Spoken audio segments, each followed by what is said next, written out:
Now the dish has the green color. How about the other colors, such as yellow, orange, red? So let's focus on some other pigments. Now in this case is the carotenoids. The carotenoids, they have this all range of color, yellow, orange, and red. So where are they coming from? In fact, most of these carotenoids, they are found in the chromoplast. Remember that I showed the diagram with the cells with all the orange pigments, dots. So these are the chromoplasts. In fact, not only when the plant is red or orange in color, then they would have this carotenoid. In fact, they are also present in chloroplast. Sometimes they are associated with the membrane of the chloroplast, although the amount is much lower. Now, this carotenoid, they absorb the blue and the green light, and what they reflect is the red range. So therefore, they are accounting for most of the fruits or vegetables that they are yellow, orange in colors. So these are like watermelon, tomato, chili pepper or so. Now, the darker the vegetable it is, in fact, we find that they have more chloroplasts associated with them. The interesting thing is that, in fact, even for plants which are green in color, they still have about like a 5:1 ratio about chlorophyll and the other carotenoid or the other pigments. Now, having that in mind, look at actually what the carotenoids are like.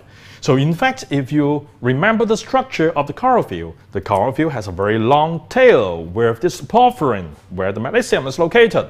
But if you look at the carotenoid, what are they like? They are like this. They're just having two rings at the end with a very long chain in the middle. So you remember what happened? When you have a very long chain, usually they would be very lipophilic, and so therefore they like to be associated with lipid. Where are the lipid? Membranes. So what they have is that these long chain, they are very stable, and they will be associated with lipid, and they like to be associated with fat. So therefore, when you are cooking these carrots, when they have a lot of carotenoid, you'll find that this pigment would easily come out if you're using a lot of oil to cook them. Now, so what happened is that about the other color, such as the red and purple anthocyanins or the pale yellow anthocyanins.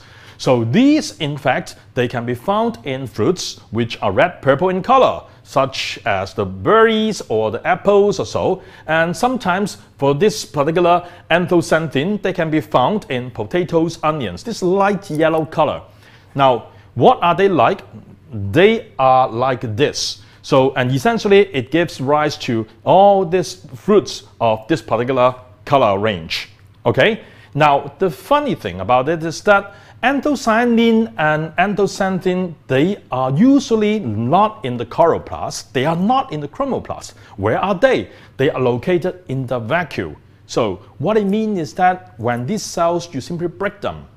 If it's chloroplast or it's chromoplast, you need to break the chromoplast or the chloroplast in order to release all this pigment. But for this anthocyanin or anthocyanin, whenever the cell gets broken, the bulk part of it, which is the vacuole, the big compartment in the middle, when it's broken, they will release these pigments. Now, one very useful application of all these pigments giving this purple or yellow color is that they are very sensitive to pH. What happens is that if you put them in acid condition, a lot of times, in fact, they turn red. And when you simply put them in the neutral condition, they are usually colorless or maybe light violet or so, very light color. But when you put them in alkaline, they will show a very bluish type of color. Now, later on, we're going to show you some of the demonstration of it. Now, what happens if you use a heat to treat all this anthocyanin or the anthocyanin? Well, that's what happened. When you cook them, they would be released from the vacuole. And when they are released into the vacuole, from the vacuole, when they come out, then they would encounter all the cellular environment. And depending on what environment they are, essentially they will make the medium change in a different color. So remember, the vacuoles, a lot of time they're acidic. So therefore, what happens is that, well, acidic, it turns red. But if the cooking water, if it's tap water, usually it's slightly alkaline. Therefore, it turns bluish. Now, so this is how these kind of like a vegetable, they change color depending on what kind of medium you put them into. Now, Also, this way allowed us to use this anthocyanin and anthocyanin to decorate our dishes. And of course, when we have like a trace metals, when we put them in this cooking mediums or so, these anthocyanin or anthocyanin, they would easily form complexes with all these metals, and they would generate products of different color. So depending on whether they're complexing with like iron, aluminum, or tin, they would give you bluish, greenish kind of color. So in a way, it is a very good pigment for you to really play around to change the color of a particular dish. And finally, let's look at another pigment, which is called betaine. This usually is red or yellow. So where do we find them? In fact, they are found in a whole group of plants that they're somehow distantly related, and they are mostly associated with plants in the desert. And they are like the beets, the chat, and also the cactus or so. A lot of the times for this kind of plants, they are growing in condition where usually drought occurs.